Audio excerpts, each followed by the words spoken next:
반갑습니다. 여수입니다. 시조를 문성공으로 확정하게 된 배경, 그 배경을 강의보와 근융보에서 살펴보고 있는데, 오늘은 그 8번째, 이제 족보에서는 마지막입니다. 1743년에 가장된 근융보, 이 근융보에서의 법례에서는 어떻게 말하고 있는지를 보겠습니다. 이 근융보는 강의보하고 달리 문성공개 전주치시 가문 종중에서 간행한 책이기 때문에 말하자면은 문성공개 전주치시 가문의 공론이다, 이렇게 말할 수가 있겠습니다. 시조를 문성공으로 처음 정하게 된 것은 여말 선초에 나는 울당공 가성이 있는데, 그때는 향리 가문에서 사대부 가문으로 굴기한 조상이기 때문에 시조로 삼았다. 그런데 이제 1686년에 감찰공 최세영이 강의보를 발행하면서 문성공을 시조로 확정함으로 해서 시조가 됐는데, 여기서 이제 문열공개하고 합치자는 의논이 많았었는데, 거기서 결정적인 물증으로 소윤공 묘관의 기록 때문에 그걸 근거로 합치지 않았다, 이런 얘기를 했습니다. 그 다음 근융보는 1743년에 간행됐는데, 근융보는 강의보에서 징보 간행을 한 거죠. 그런데 강의보는 최세영 개인 명의로 발행됐고, 근융보는 그 최초로 전주시 종중이 명의로 간행됐기 때문에 강의보에서의 주장은 어찌 보면 최세영 개인의 의견이라고 간주할 수도 있겠으나, 근융보는 전주시 종중의 공론이다, 이렇게 말할 수 있겠죠. 법례가 있습니다. 이 법례라는 게 뭐냐 하면은 족보를 만들 때 기준으로 삼은 규칙이에요. 말하자면 뭐는 어떻게 한다, 서자에 대해서는 어떻게 적는다, 무슨 이게 다 있어요. 딸에 대해서는 어떻게 적는다, 외손자는 어떻게 적는다, 그걸 다 정해 놓은 게 이 법례예요. 이 법례를 보면은 이 족보가 어떤 식으로 만들어졌는가를 알 수 있어요. 그러니까 서술 기준, 그 기준을 다 설명해 놓은 거죠. 근데 여기에 보면 이제 시조를 문성공으로 정한 이유를 요약을 해놨어요. 그러니까 여기 이 법례라는 건 그 족보를 이해하는데 아주 중요한 파라미터다, 이렇게 말할 수 있겠습니다. 근융보 법례가 이렇게 쫙 있는데, 이 법례는 보면 항상 1로만 계속 시작해요. 맨 첫 번째 법례가 이제 문성공 관련된 부분이죠. 전주 일원에서 살고 있는 최씨에 관하여 동국 여지 성남에 수록되어 있기를 본주를 본관으로 하는 전주 최씨 외에도 속현을 본관으로 하는 최씨가 있다.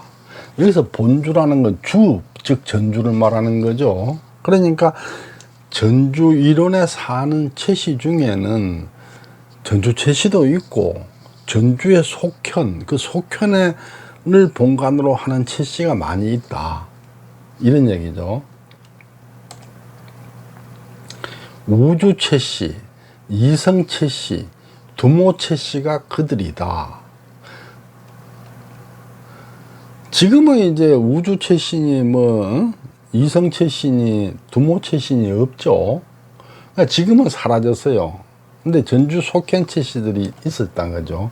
우주 최씨는 우주현을 본으로 하는데, 우주현이 어디냐면 지금의 봉동, 삼례, 익산, 왕국면 이 일대가 우주현이었어요.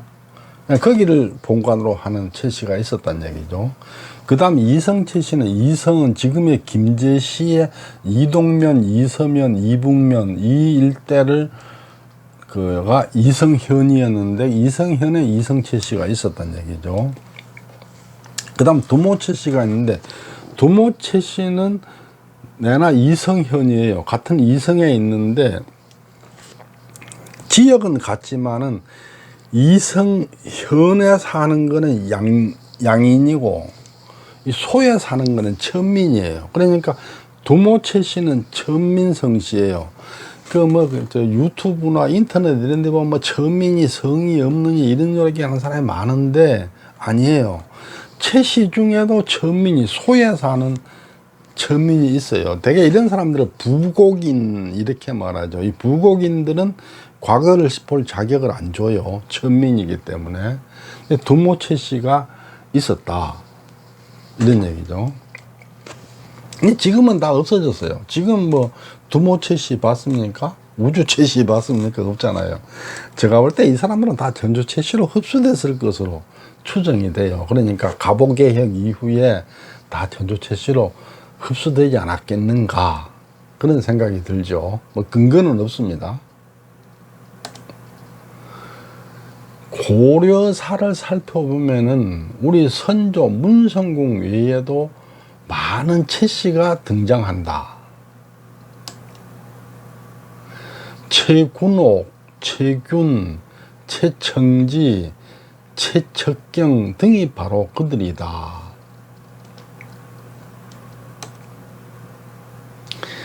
그 사람들은 비록 성씨가 우리와 같고 본관 또한 우리와 같기는 하지만은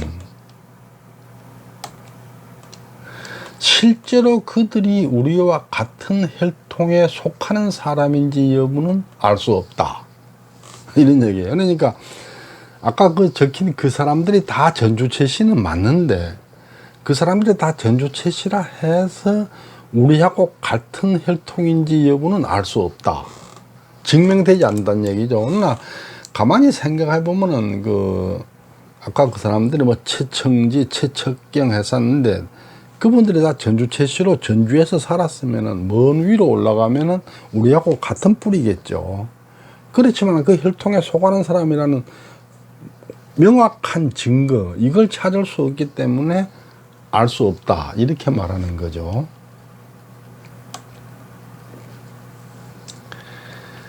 만약에 비록 그 사람들이 우리와 같은 뿌리를 가지고 있다고 하더라도 그 사람들 우리하고 뿌리가 같을 가능성이 크죠.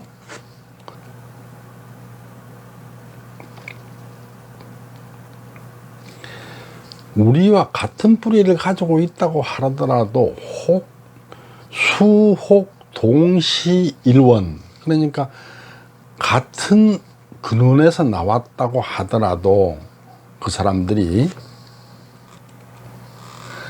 그들과 우리가 서로 나누어진 곳이 어디인지 검증할 수 없기 때문에 지금 이 걸륭부에서 하는 얘기도 아까 말하는 최척경, 최송년, 최균 이분들이 우리하고 같은 뿌리에서 나온 게 아니란 얘기가 아니에요. 그렇다 하더라도 어디에서 나누어졌는지 이걸 검증할 수 없다면은 족보에 기록할 수 없다 이 얘기를 지금 하는 거거든요. 나누어진 곳이 어디인지를 검증할 수 있어야 그때 비로소 족보에 기록할 수 있다. 우리의 조상이라고 할 수 있다. 그런데 같은 뿌리에서 나왔다 하더라도 반계라면은 우리 족보에 넣을 수는 없는 거가 맞는 거죠.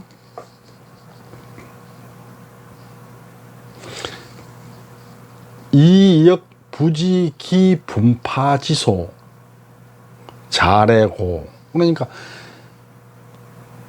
역시 그게 알지 못한다. 그 분파된 장소 파가 나누어진 곳을 알지 못하기 때문에 우리는 족보에다 넣어서 그분들을 우리 조상이라고 할 수가 없다 이런 얘기죠.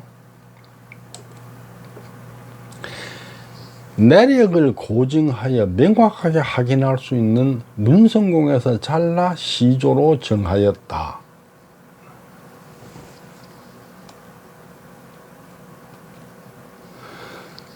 시조를 문성공으로 정한 이유를 이제 걸륭보는 그렇게 말하고 있는 거죠. 문성공보다 윗대 인물에 대한 기록이 분명히 있는데 역사책을 통해서 고증이 불가능하고 명확한 고증이 없는 사람은 족보에 적는 게 불가능하다. 그래서 명확하게 검증된 문성공을 시조로 삼았다.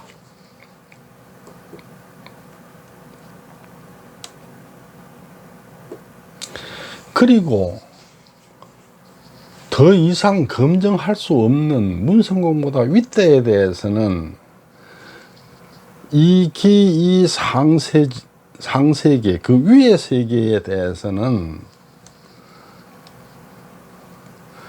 감히 알 수 없는 영역으로 정의해 두었다.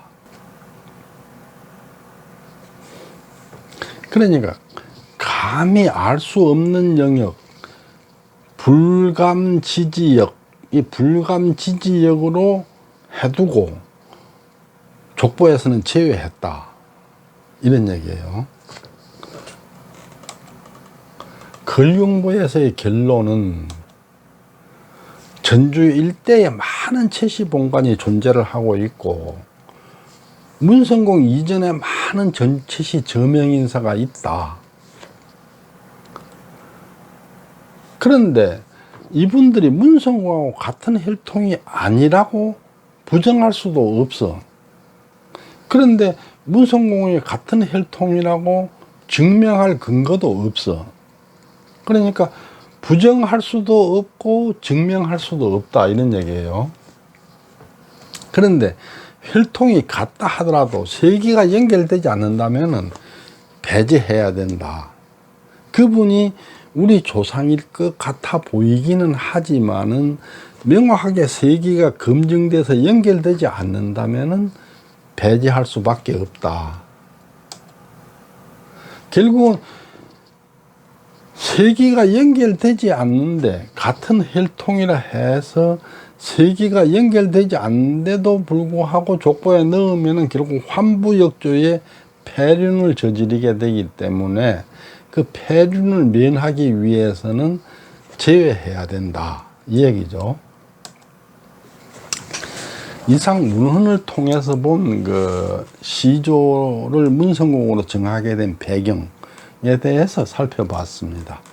다음번에는 그 시조 문성공 확정 배경의 마지막으로서 그 문성공의 아버지와 할아버지에 대해서 짚어보고 나가도록 하겠습니다. 경청해 주셔서 감사합니다.